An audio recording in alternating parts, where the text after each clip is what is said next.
You won't regret it, I promise.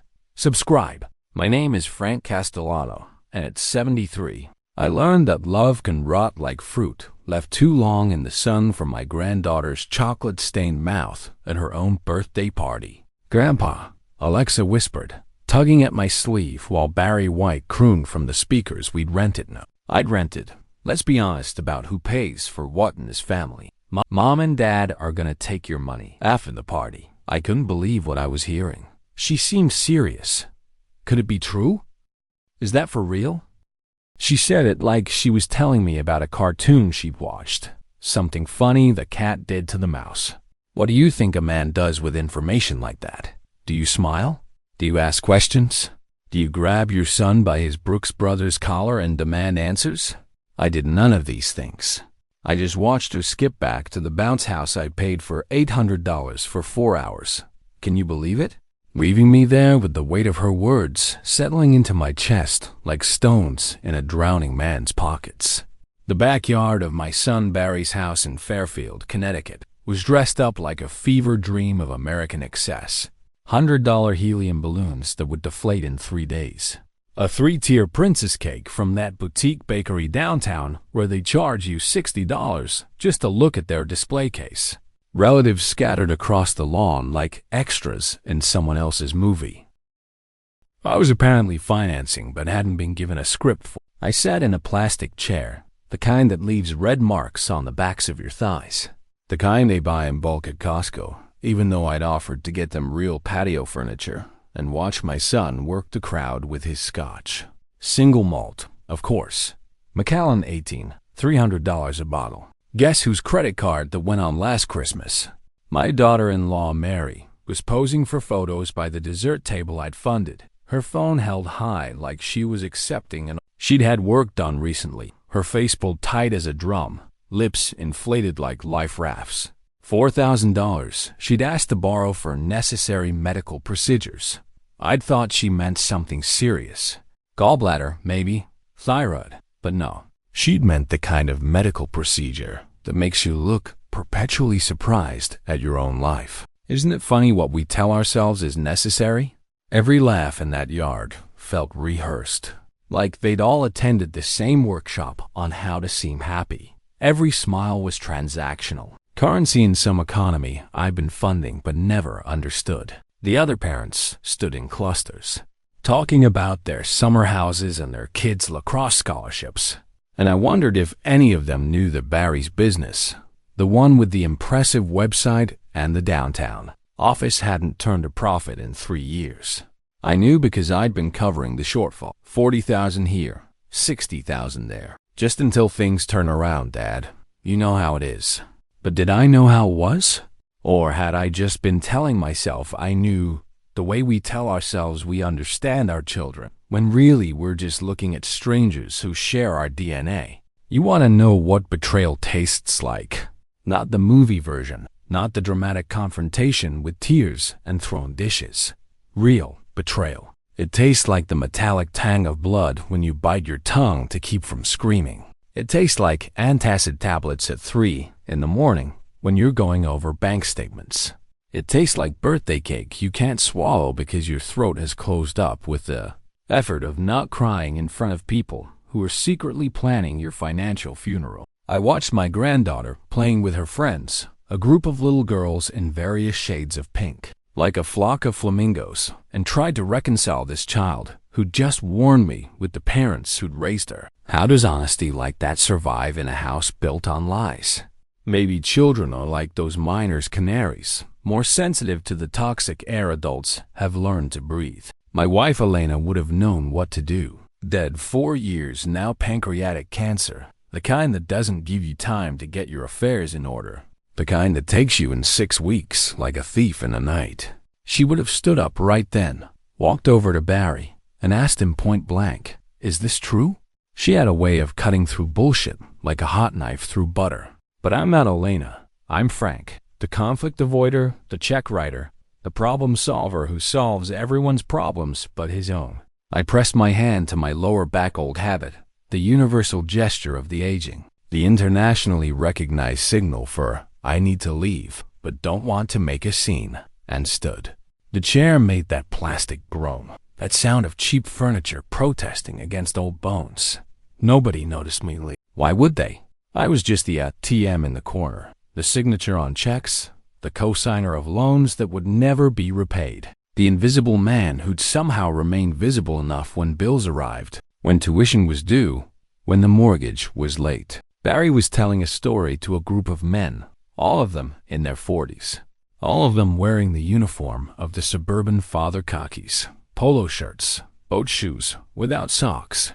The story was about a deal he'd closed, something about commercial real estate, shopping centers in Stamford. All eyes. I knew because I'd seen his tax returns, had to, when I co-signed for his house refinancing. He hadn't closed a deal in 18 months. But there he stood, master of his invented universe, spending my money while planning to take more. Would you have confronted him then? In front of his friends, his neighbors, the parents of his daughter's classmates? Would you have made a scene at a child's birthday party? Become the crazy old man who ruined everything? Or would you have done what I did, slipped away like smoke, like I'd never been there at all? The house was cool inside, air conditioning set to Arctic because Mary liked it that way, because Mary liked everything that cost extra. The mortgage statement was right there on the kitchen counter, mixed in with junk mail and school permission slips. $4,200 a month. I'd been paying half for the last 2 years, ever since Barry's temporary cash flow issue became permanent. The kitchen itself was a monument to excess Sub-Zero refrigerator, Viking range, marble countertops from some quarry in Italy. $40,000 renovation, done last year. It's an investment, Dad, Barry had said. You know property values. I knew property values, all right. I'd built houses for 30 years, actual houses with my actual hands, before I sold the construction company and retired. I know what things cost and what they were worth, and those were never the same number in this family. There was a folder in the kitchen drawer, the one where they kept the important papers, insurance documents, birth certificates, and there a draft email printed out, probably by accident. Mary's Gmail account to someone named Derek, her personal trainer according to the credit card statements I'd seen. B's dad is loaded. Just have to wait until ... The sentence cut off there. The rest on another page I couldn't find. But I didn't need to read more, did I? The plot was clear enough. I heard laughter from outside, the sound carrying through the windows like mockery. My sister Joyce was out there, the only other person over 60 at this party. She'd tried to warn me last year, hadn't she? Frank, you're not helping them. You're enabling them. But I dismissed it. Told her she didn't understand that family helps family. What a fool I'd been. What a complete, thorough, professional fool. That night, I drove my Buick down the Campo Beach and parked facing Long Island Sound. The car smelled like old coffee and older regrets. The radio played Sam Cooke. A change is gonna come, and I almost laughed at the cosmic joke of it. The universe provides its own soundtrack if you're paying attention, doesn't it? Through the windshield, the water looked like spilled ink, black and spreading, a metaphor too obvious to ignore. I pulled out my phone, the one Barry insisted I upgrade to last year. You need to stay current, and opened the banking app with fumbling fingers. Technology and I have an understanding mutual suspicion bordering on open hostility. But I'd learned enough to navigate the basics, to see the numbers that define my life. The joint accounts, why had I agreed to joint accounts? It's just easier for emergencies, Dad. The beach house deed, held in a trust with Barry as co-trustee. The investment portfolio I'd built over 40 years of breaking my back in construction. Working 6-day weeks, missing school plays and little league games to pour one more foundation, frame one more house. $800,000 in liquid assets. The beach house worth another $1 million too. The portfolio approaching $2 million. Not wealthy by Fairfield standards, but comfortable. More than comfortable. Enough that Barry and Mary had apparently made plans for it. Plans that didn't include waiting for me to die naturally. Would you have sat there, in that car that needs new shocks, watching families pack up their beach gear and done nothing? Would you have driven home, gone to sleep, pretended you'd never heard what you'd heard? Or would you have done what I did, started planning? The thing about being old, and listen closely because this is important, is that everyone assumes you're already beaten. They see gray hair and slower steps and think, harmless. They see the reading glasses and the hearing aid and think, helpless. They forget that we've had decades to learn patience, to understand that the best revenge isn't served cold. It's served precisely when no one expects you're capable of serving anything at all. We've been through wars, recessions, heartbreaks that would destroy these soft younger generations. We've buried parents, siblings, spouses. We know what real loss looks like, which means we also know what's worth fighting for. I sat in that car until the sun started setting, painting the sky the color of my granddaughter's party dress. Pink bleeding into purple, purple into black. The metaphor wasn't lost on me. The innocence of that child's warning fading into the dark reality of what my family had become. Or maybe what they'd always been, and I'd just been too blind, too eager to be loved, to see it. A couple walked by on the beach, elderly, probably my age. They were holding hands, the man steadying the woman when she stumbled on the uneven sand. That could have been Elena and me if cancer hadn't been quicker than our retirement plans. We'd saved for this, the golden years. They call them, though I've yet to see what's so golden about arthritis and prostate problems. We'd planned to travel, to see the Grand Canyon, to take a cruise to Alaska. Instead, I'd spend her final weeks in hospital rooms that smelled like disinfectant and despair, holding her hand while she apologized for leaving me. "Watch out for Barry," she'd said near the end, when the morphine had loosened her tongue. "He's got my face but not my heart. I should have listened." Elena always knew. Women always know, don't they? They see the things we refuse to see, the little betrayals that add up to grand larceny of the heart. My phone rang. Barry. I let it go to voicemail. Watched his name pulse on the screen like a heartbeat, then fade to black. The message was predictable. "Hey, Dad, where'd you go?" "Alexa's about to cut the cake. Mom's asking for you." "Mom." He still called me that. Like we were playing some sitcom family, like the roles were carved in stone. The dutiful son, the generous father, the beloved granddaughter. Except in this version, the father was also the mark, the sucker, the one they were all waiting to rob. I started the car and drove. Not home was a word that had lost meaning, but around. Through Westport, where the houses got bigger and the hedges got higher. Through Norwalk, where I'd built my first development. Starter homes for young families who were grateful for affordable quality. Those houses were still standing, still solid. I'd driven by recently, seen kids playing in yards I'd graded myself, seen additions I'd made possible with good bones and better foundations. That was real. That was something I built that couldn't be stolen. I spent the next 3 weeks like a man planning a prison break, except the prison was my own generosity, my own need to be needed. The warden was my weakness disguised as love. First, the lawyer, Patricia Chun, Esquire. Young, maybe 35, with eyes that had seen enough family betrayal to fill a library of tragedies. Her office in Stamford was all glass and chrome. Nothing like the dusty law offices I'd known in my youth. She listened to my story without interrupting, taking notes on a legal pad. Her handwriting neat as a schoolteacher's. "Joint accounts are problematic," she said when I'd finished, "but not insurmountable. The property trust, that's trickier." "When did you add your son as co-trustee?" 2 years ago. He said it would make things easier if something happened to me. She looked up from her notes.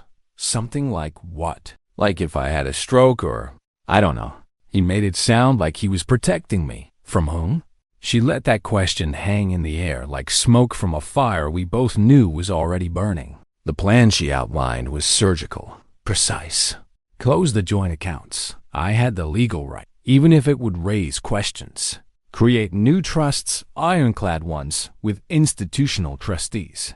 The beach house was harder, would take longer, but she knew judges who understood elder financial abuse. That's what she called it, abuse. Such a small word for such a large betrayal. "Document everything," she said. "Every transaction, every request for money, every conversation about finances. Memory isn't evidence. Paper is." So I became a documentarian of my own life. I went through 5 years of bank statements, credit card bills, canceled checks. Do you know what it's like to see your life reduced to line items? To realize that what you thought was love was actually a series of transactions. $300,000 over 15 years. Not counting the house down payment, the car leases, the private school tuition. Each check a little piece of my dignity signed away.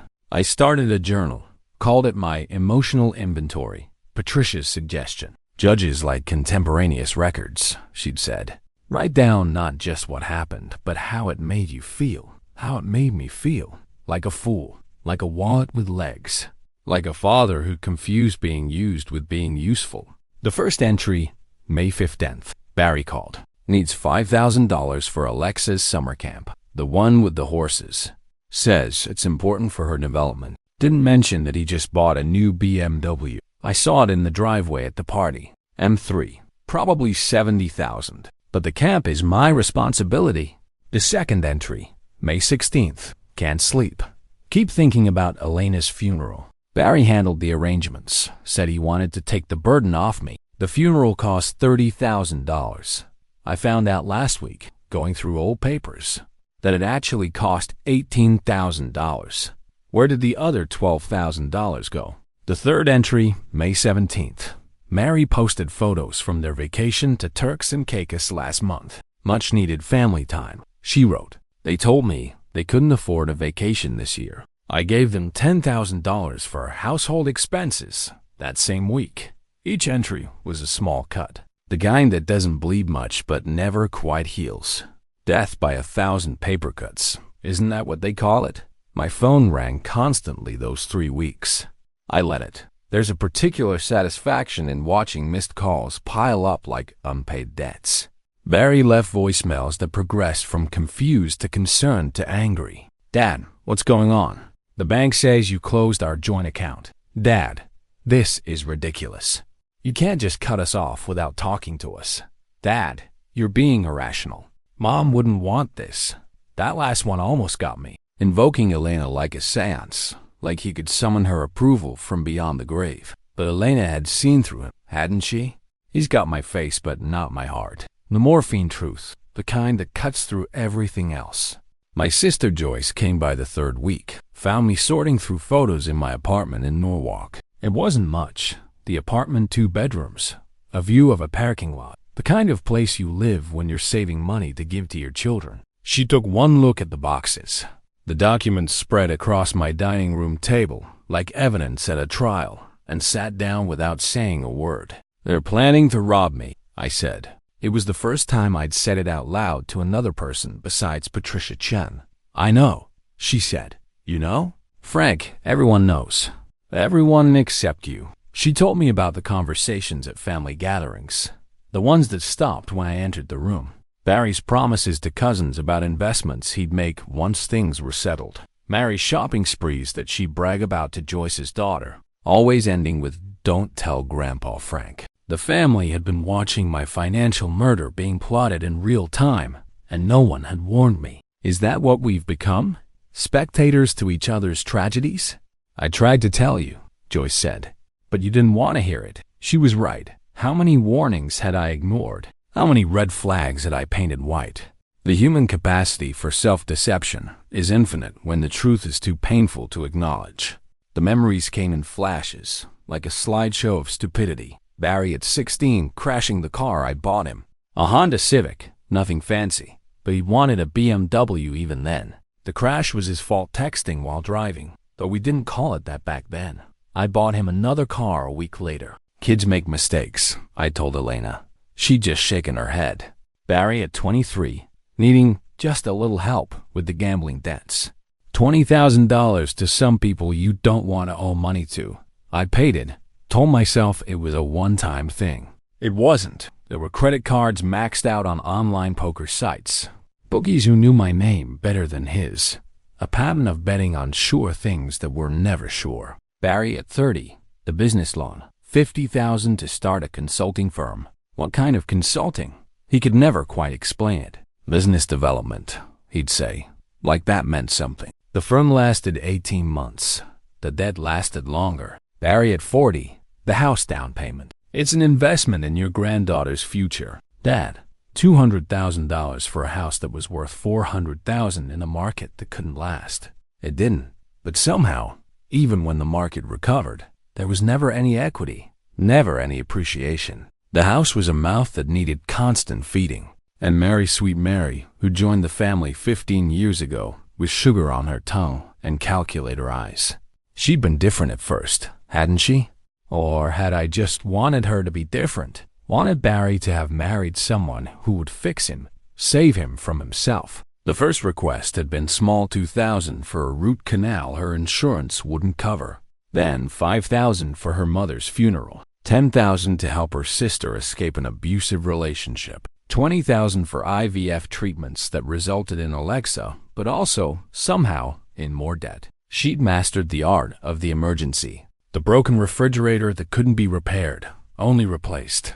And only with a sub-zero, because anything else would lower the house value. The termite damage that required the whole house to be tented, treated, and then, while they were at it, renovated. The private school tuition for Alexa, because public school would destroy her creativity. Each crisis arrived with perfect timing, just when I'd started to think maybe they were getting their act together. Here's what they don't tell you about being used and leaning close, because this is the hardest truth I know. You participate in it. You sign up for it every time you say yes when you mean no. Every time you mistake need for love. Every time you choose to believe the lie, because the truth would mean admitting you raised a son who sees you as a bank account, who married a woman who sees you as an ATM, who are raising a daughter in a house built on the bones of your generosity. Isn't that the cruelest joke? That we fund our own betrayal and call it family? Patricia Chun called on a Tuesday. The Beach House Trust is more complex than we thought. Your son has been taking loans against it. Loans? How much? $300,000. He used his position as co-trustee to authorize them. Is that legal? Technically, yes. Ethically? That's another story. But here's the interesting part. The loans are in default. Has been for 3 months. I sat down, the room spinning slightly. Default? He hasn't been making payments. The bank is starting foreclosure proceedings. Mr. Castellano, did you know about any of this? Did I know? How could I know something that was being done behind my back with my own property? But also, how could I not know? The signs had been there, hadn't they? Barry's increasing desperation, the larger requests for money, the stories that didn't quite add up. What do? I asked. We could pay off the loans, save the house. Or ... Or we let it foreclose. Let him deal with the consequences. It would destroy his credit, possibly lead to criminal charges for fraud, if we can prove he misrepresented the purpose of the loans. Would you have saved him then? Paid off the loans, rescued the house, continued the pattern? Or would you have done what I did, chosen for once to let someone else drown in the flood they'd created? The meeting at Romano's Italian restaurant came 3 weeks after the birthday party. Barry chose to place neutral territory, he probably thought, as if we were warring nations negotiating a treaty. It was the kind of restaurant where they put a tablecloth over another tablecloth, where the waiter has an accent you suspect is fake, where a glass of house wine costs $18. He was already there when I arrived, sitting at a corner table, the one where you can see everyone who enters. Strategic. He wore the watch I'd given him for his 40th birthday, a Rolex that cost more than my first house. Not a Submariner or one of the flashy ones. A Datejust understated, the kind that whispers money instead of shouting it. I'd chosen it carefully, wanting him to have something that would last, something he could pass down to Alexa one day. Now I wondered if he'd already had it appraised, already knew its resale value. "Dad," he said, standing when I approached.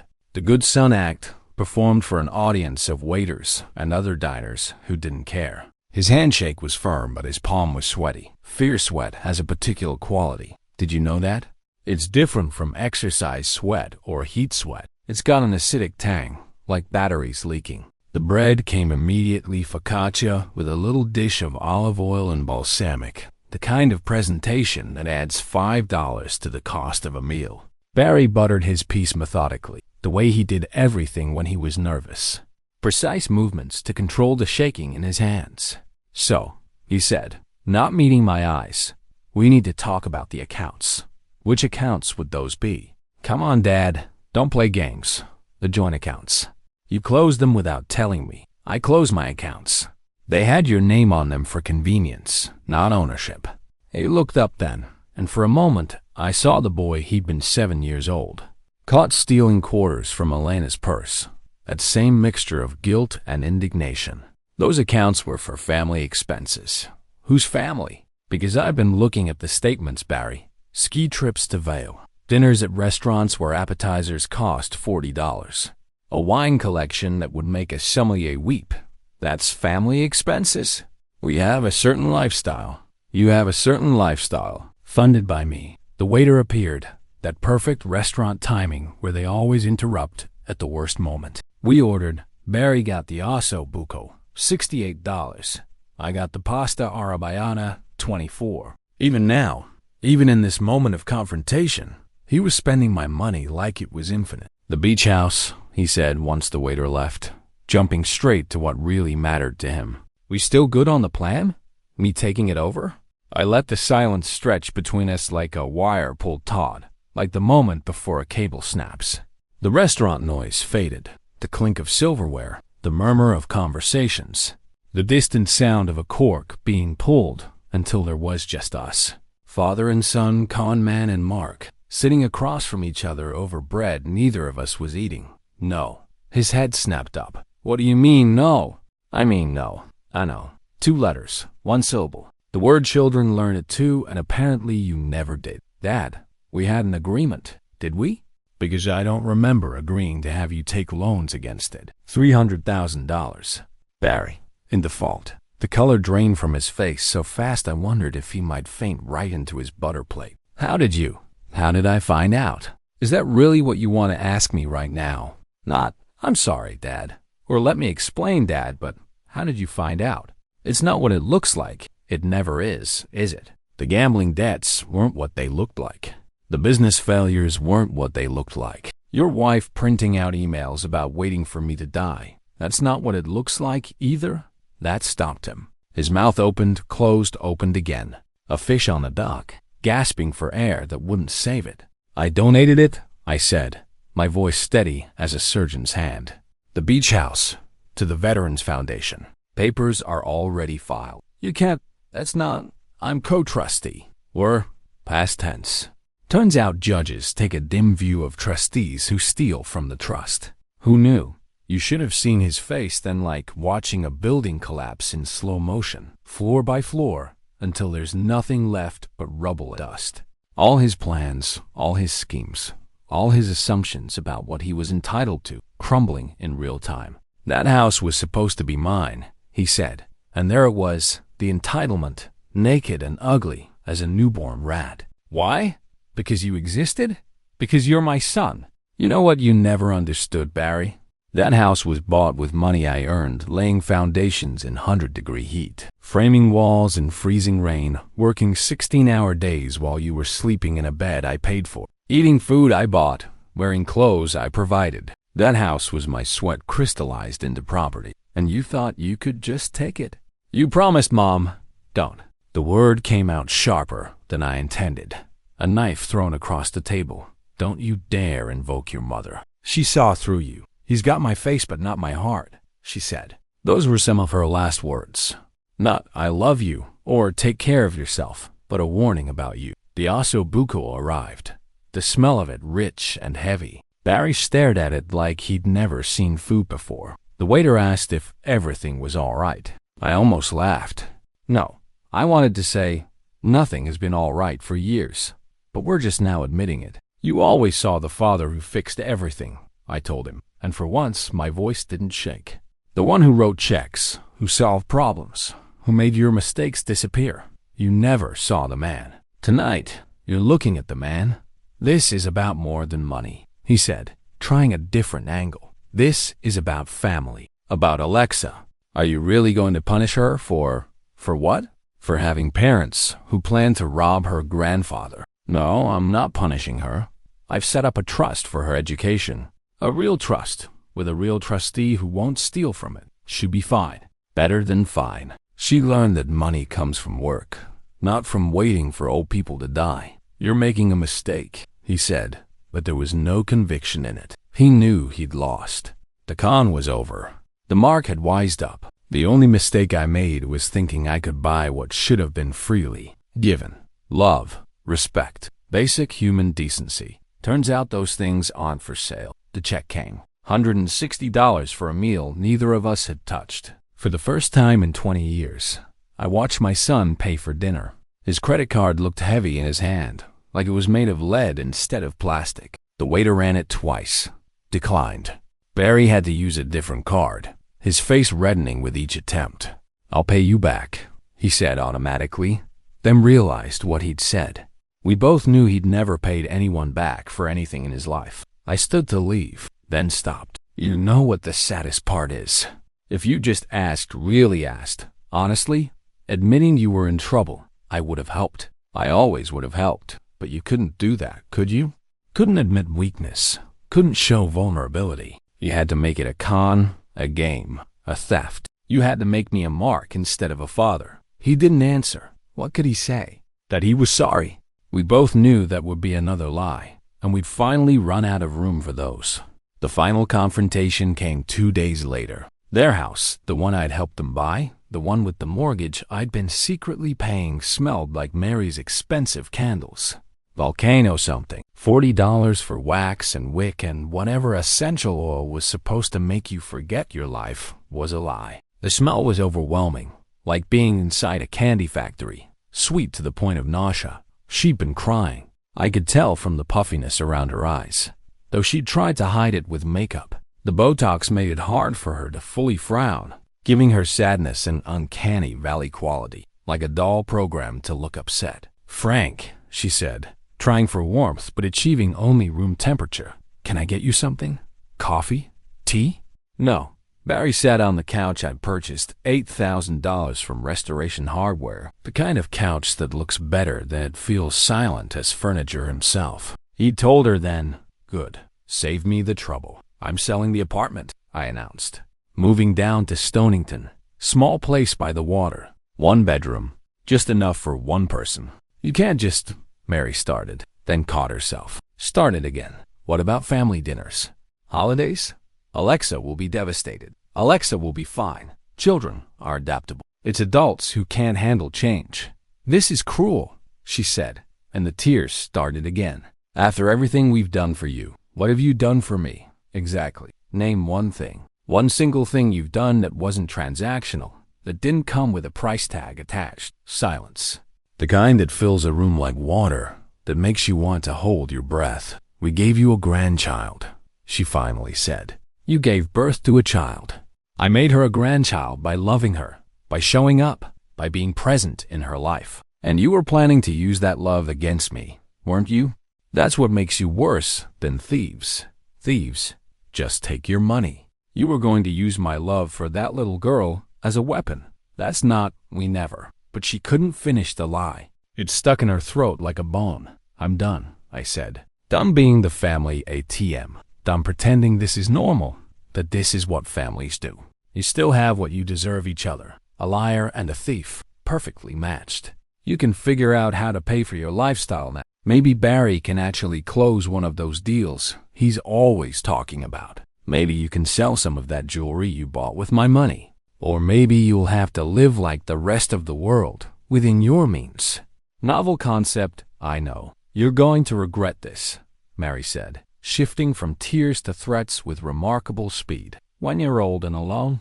I'm already old, and I've been alone for years, living with people who saw me as a resource to be mined, not a person to be loved. Real alone, geographical alone, can't be worse than that. I stood to leave. At the door, I turned back one more time. They hadn't moved, frozen in their positions, like a diorama of disappointment. "You know what?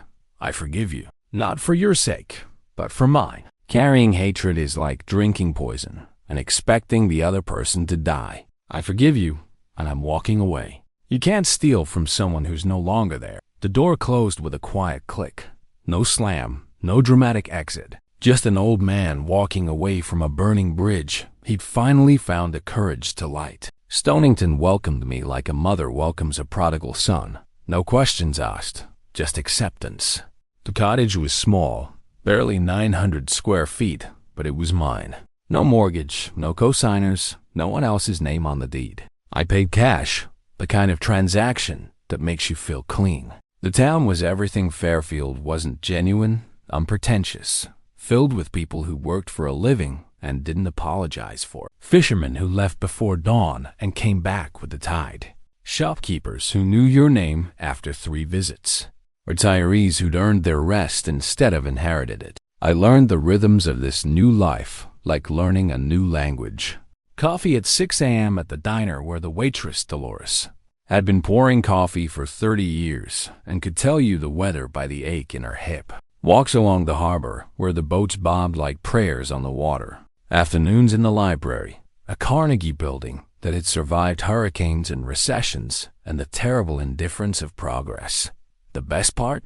Nobody knew my story. I wasn't the grandfather who'd been betrayed, the father who'd been fooled, the old man who'd finally wised up. I was just Frank, the new guy in the cottage by the water. Frank who paid cash at the hardware store and helped Jim Carroll fix his fence without being asked. Frank who didn't talk much about his past but wasn't unfriendly about it. Would you have missed them?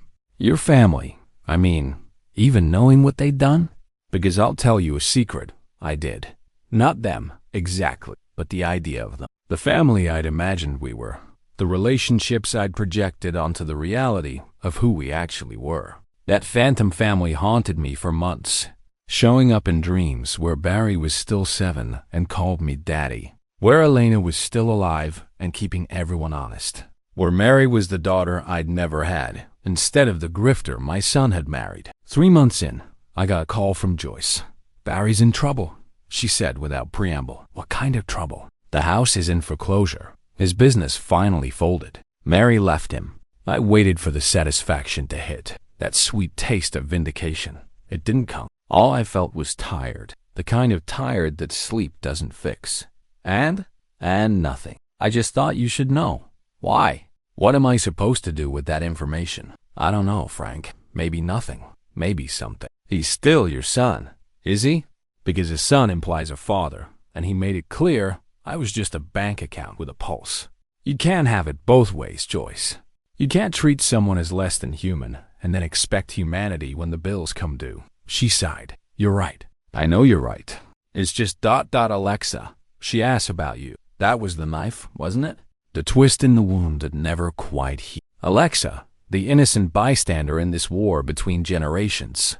She can write to me, I said. You have my address. But I won't go back to that house. Won't pretend everything's fine. Won't enable their dysfunction anymore. If she wants a relationship with me, it'll be on honest terms. The letter came 6 months after I'd moved, a Tuesday. I remember because Tuesdays were when I walked to the post office, one of those small routines that give shape to shapeless days.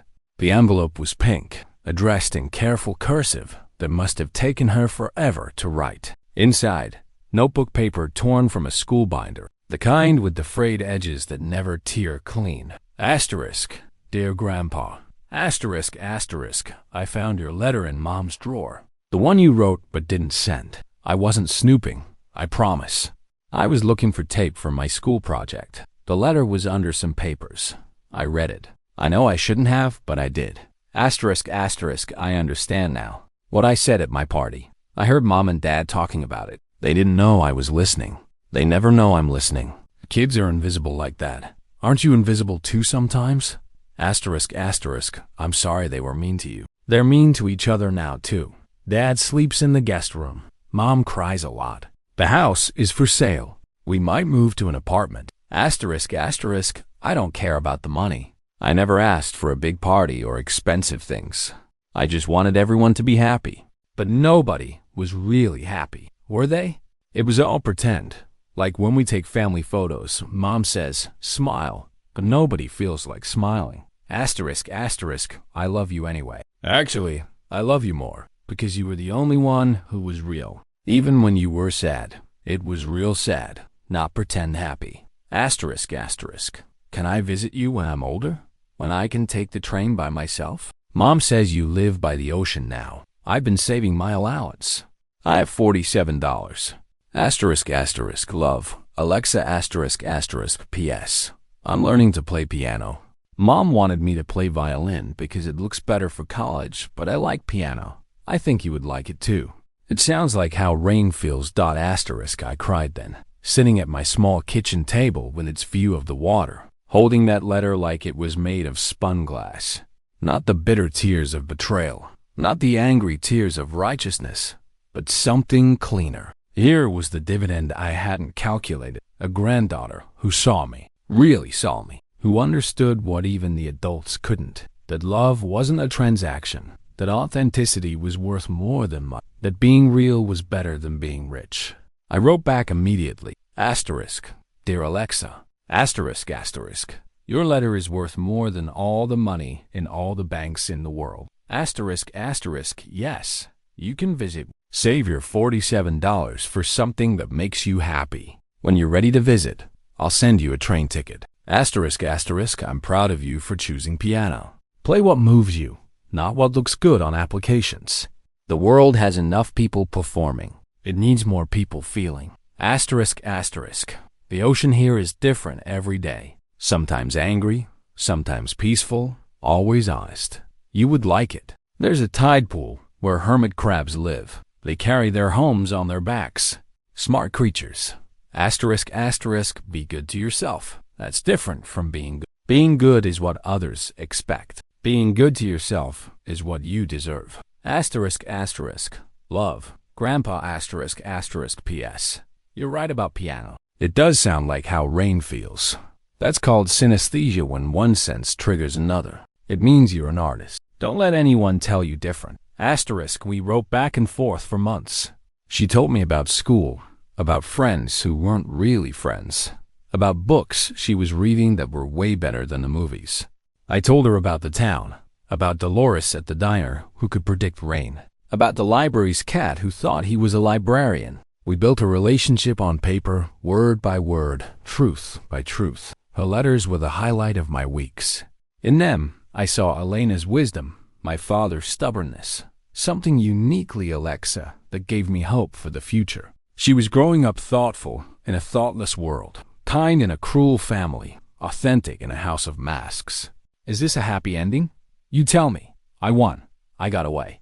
I kept my dignity and most of my money. But I eat dinner alone now, watching boats return to harbor, like promises kept or broken, depending on your perspective. I won the war, but lost my son, though. What did I really lose? A relationship that existed only in my checking account? A connection that was all withdrawal, no deposit? Sometimes Mary texts, usually when Alexa's birthday approaches or Christmas looms. The messages are careful, crafted, probably drafted and redrafted. Frank, hoping you're well. Alexa would love to hear from you on her birthday. Thinking of you this holiday season. Alexa asked about you often. Any chance you could help with Alexa's school expenses? I know things ended badly, but she shouldn't suffer. I sent cards with modest checks, $50 for birthdays, $100 for Christmas. Enough to be kind, not enough to matter. Not enough to restart the cycle of dependence and resentment. The checks are always cashed within days. The thank you notes, when they come, are in Alexa's handwriting, not Mary's. Barry hasn't called in 8 months. I heard from Joyce that he's working now selling insurance, of all things. The irony isn't lost on me. A man who spent his life taking risks with other people's money, now selling protection against risk. He and Mary are still together, apparently, though Joyce used the word technically in a way that suggested quotation marks. They're staying together for Alexa, that great American excuse for prolonging misery. The house sold in a short sale. They're renting now, a condo in Bridgeport, the kind of place Barry would have sneered at 5 years ago. I could help. I could write a check, make their problems disappear one more time. The part of me that's still a father aches to do it. That part wakes me at 3 a.m. sometimes, whispers about second chances and redemption and forgiveness. But the part that's finally a man, that part stays quiet. That part knows that some people need to hit bottom before they can start climbing. That part understands that rescuing someone from consequences isn't love, it's enabling. That part has learned, at 73, to distinguish between helping and healing, between generosity and pathology. They say you can't take it with you, but that's not really the question, is it? The question is whether you'll let them take it from you while you're still here, still breathing, still capable of choosing who deserves your love and who only deserves your absence. The question is whether you'll keep paying for affection that should be free, keep buying belonging in a family that sees you as inventory. The ocean here in Stonington is different from Fairfield, rougher, more honest, less impressed with itself. I walk the rocky shore most mornings, my footsteps careful but unassisted. No cane yet, though my left knee complains when rain's coming. Dolores was right about that bodies are barometers if you know how to read them. Sometimes I imagine Alexa visiting when she's 18, free to choose. I'd picture her stepping off the train, taller but still recognizable, that same honest gaze that warned me at her 8th birthday party. We'd walk these shores, and I'd tell her about her grandmother, the real stories, not the sanitized versions. I'd teach her what I learned too late, that love isn't measured in dollars, that family isn't just biology, that sometimes the greatest gift you can give someone is the freedom to fail. Sometimes I imagine Barry calling, his voice different, humbled by life in a way that money protected him from for too long. Not asking for anything, just talking. About the weather, about Alexa, about nothing important which would make it the most important conversation we'd ever had. But that's probably fantasy, the kind of wishful thinking that got me into this mess in the first place. But mostly I just walk, a 73-year-old man who learned too late that saying no is its own kind of love. The boundaries are not walls, but doors you decide who can enter. The beach is empty most mornings, except for the diehard runners who wave, but don't stop to chat. Dog walkers whose dogs know me better than their owners do. Other old men like me who've learned that solitude and loneliness aren't the same thing. There's a bench about a half-mile from my cottage, weathered wood with a plaque that reads, "In memory of Harold Patterson, who loved this view." I don't know who Harold was, but I feel a kinship with him. We both chose this view, this town, this life that's smaller but more honest than what we left behind. I sit there sometimes when my knee allows, watching the lobster boats head out before dawn, their lights like stars that decided to go swimming. What would you have done? That's the question that haunts me, the one I pose to you, unknown reader, unknown judge. Would you have forgiven? Would you have stayed? Would you have kept writing checks and calling it love? Would you have confused being needed with being wanted? Being used with being useful? I think about that birthday party, often the last one, where I played the role they'd written for me. The grandfather, the provider, the solution to problems that weren't mine to solve. The balloons have long since deflated, the cake been eaten, the presents forgotten. But Alexa's whispered warning? That was the only gift that mattered. A child's honesty in a world built on pleasant lies. A moment of truth in a lifetime of transactions. The cottage is small, but it's mine. 900 square feet of nobody else's dreams or debts. The silence is total, but it's chosen, not imposed. This is what victory looks like when you're 73. A clean kitchen with no dishes but your own. A view of the water that changes but doesn't lie. And the knowledge that you finally stopped paying for love that was never really for sale. There's a coffee shop in town, not a Starbucks, thank God, but a real coffee shop where they roast their own beans and the Wi-Fi barely works. I go there Tuesday and Thursday afternoons, same table by the window, same black coffee, same blueberry muffin that I shouldn't eat but do anyway because at 73, you pick your battles. The owner, Marcus, is a veteran, did 3 tours in Afghanistan, came home to find his wife gone and his job outsourced.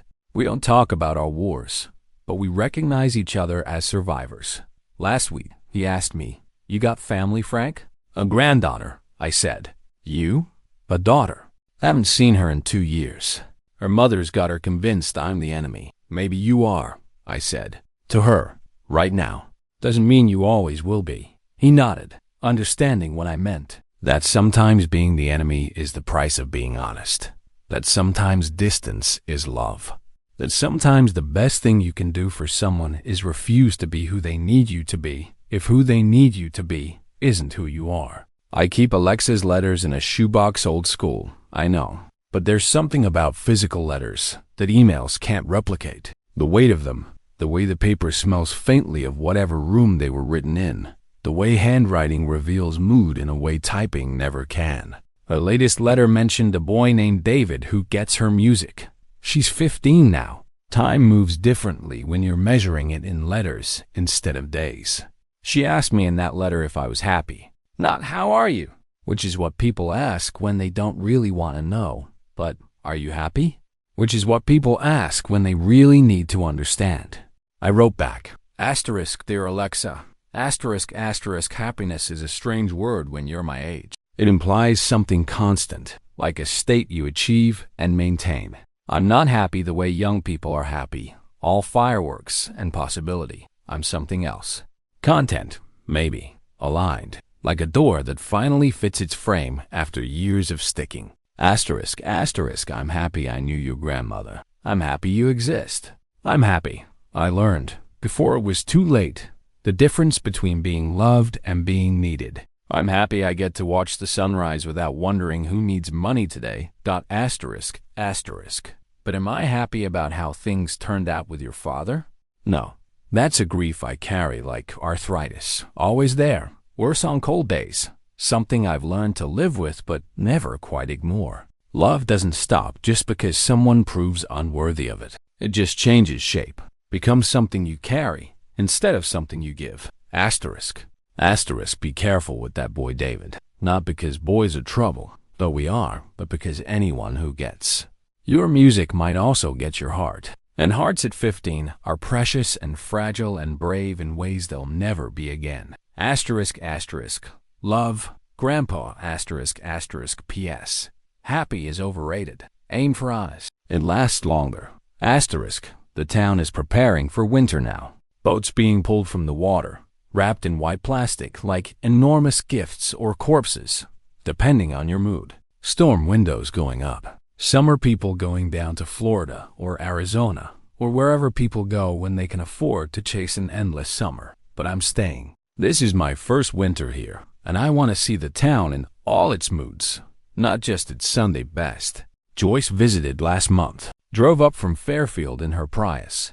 The same car she's had for 10 years, because Joyce, unlike her nephew, understands that a car is transportation, not a statement. We sat in my small living room, and she looked around like she was trying to solve a puzzle. "It's so small," she said, not critically, just observantly. "So is Thoreau's cabin." "You're not Thoreau, Frank."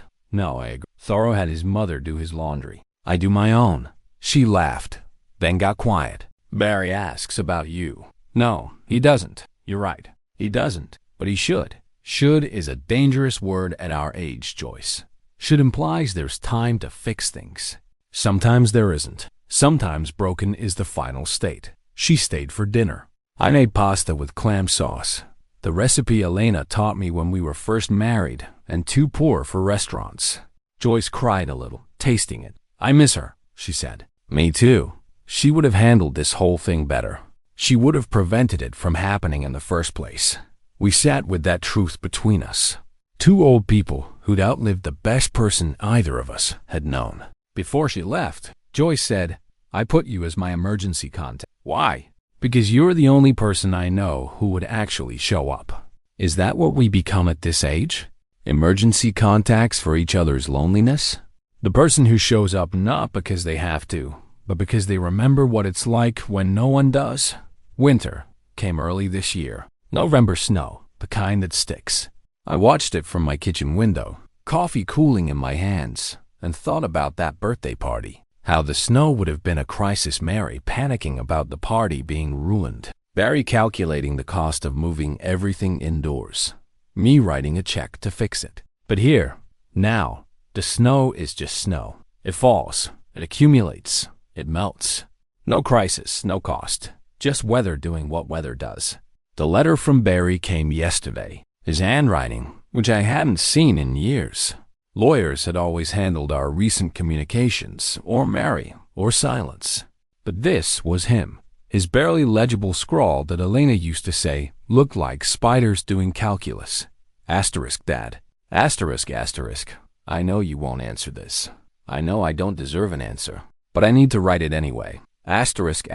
Mary left. Really left this time. Took Alexa, moved in with her sister in Boston. The divorce papers came last week. I'm not contesting anything. What would be the point? She's taken half of nothing, which is still nothing. Asterisk, asterisk, I've been seeing a therapist. Court ordered at first. Long story, but I kept going. He says I have something called narcissistic personality disorder. I looked it up. It's basically a fancy way of saying I'm an asshole who thinks the world owes him everything. Sounds about right. Asterisk, asterisk, I'm working now. Insurance, like Joyce probably told you. It's horrible. I spend all day talking to people about protecting themselves from loss, and all I can think about is how I was the loss everyone should have been protected from. Asterisk, asterisk, I dream about Mom sometimes. She never says anything in the dreams. Just looks at me with this expression I can't describe. Disappointed? Sad? Or maybe that's just what I think she should look like. I don't know anymore what's real memory and what's just guilt dressed up like nostalgia. Asterisk, asterisk, I don't want money. I know you won't believe that, but it's true. I don't want anything from you except maybe to say I'm sorry. Not the kind of sorry that expects forgiveness, but the kind that just needs to be said. Asterisk, asterisk, I was a terrible son. I turned you into a resource instead of seeing you as a person. I taught my daughter to see you as a wallet instead of a grandfather. I let Mary convince me that love was just another thing to leverage. I chose the con over the connection, every single time. Asterisk, asterisk, Alexa writes to you. I know because I see her addressing the envelopes. She won't tell me what she writes, and I don't ask. But she seems happier after she mails them, like she's talking to the only adult who actually sees her. Thank you for that, for still seeing her even though I made myself invisible to you. Asterisk, asterisk, I don't know how to end this letter. Love seems presumptuous. Sincerely seems cold. So I'll just end with the truth. I'm your son, and I failed at it, but I'm still your son. That's either a burden or just a fact, depending on how you choose to see it. Asterisk, asterisk. Barry asterisk, I read it 3 times, looking for the angle, the ask, the con. But maybe that's what he'd done to me. Train me to see every communication as a potential trap. Or maybe it was genuine. Or maybe the difference doesn't matter anymore. I haven't responded. I don't know if I will.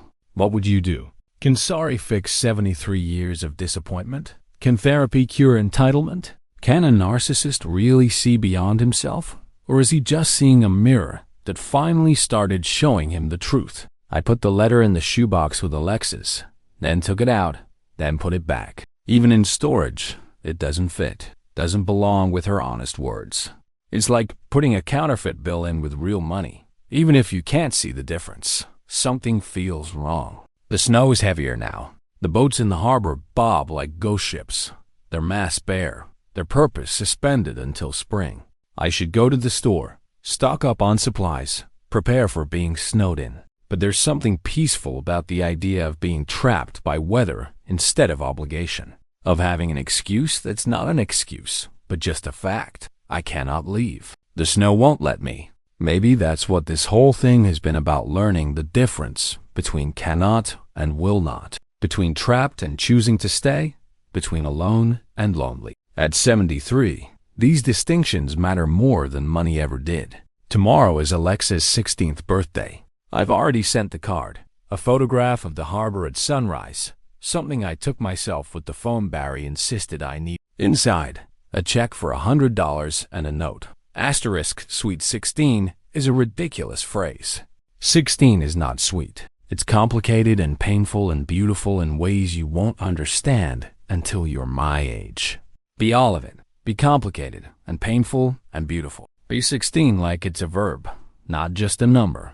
Asterisk, is it enough? Of course not. Nothing is ever enough when you love someone, but it's honest. And at my age, in my situation, with my history, honest is all I have left to give. The cottage is quiet, except for the radiator's occasional complaint. Old pipes, like old bones, announce themselves when the weather changes. I could fix it, probably should, but I've grown fond of its punctuation. It's like living with a cranky roommate who only speaks in clanks and hisses, but whose presence means you're not entirely alone. I think about Harold Patterson sometimes, the man whose bench I sit on, whose view I share. Did he have a Barry? A Mary? An Alexa? Did he come here to escape or to find something? Did he achieve what he was looking for? Or did he, like me, discover that what you're looking for changes once you start looking? What I know now, what I wish I'd known at 40, at 50, at 60. Love is not a transaction. Family is not an obligation. Forgiveness is not permission.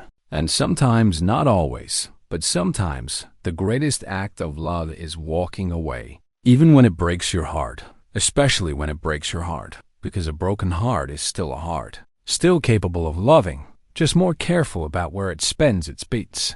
The snow has stopped.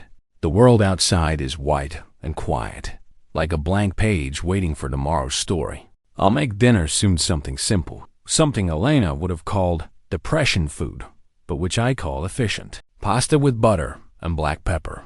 A glass of wine that costs $8, not 80. A book I've been meaning to read for 40 years, but never had time for when I was busy being needed. Is this enough? Ask me when I'm dead. Or better yet, don't ask at all. Because enough, like happiness, is a moving target. A question that changes depending on who's asking and who's answering. What I have is this: a cottage by the water, a granddaughter who writes to me, a son who might be learning to be human, a life that's smaller but more honest than the one I left behind. And you know what?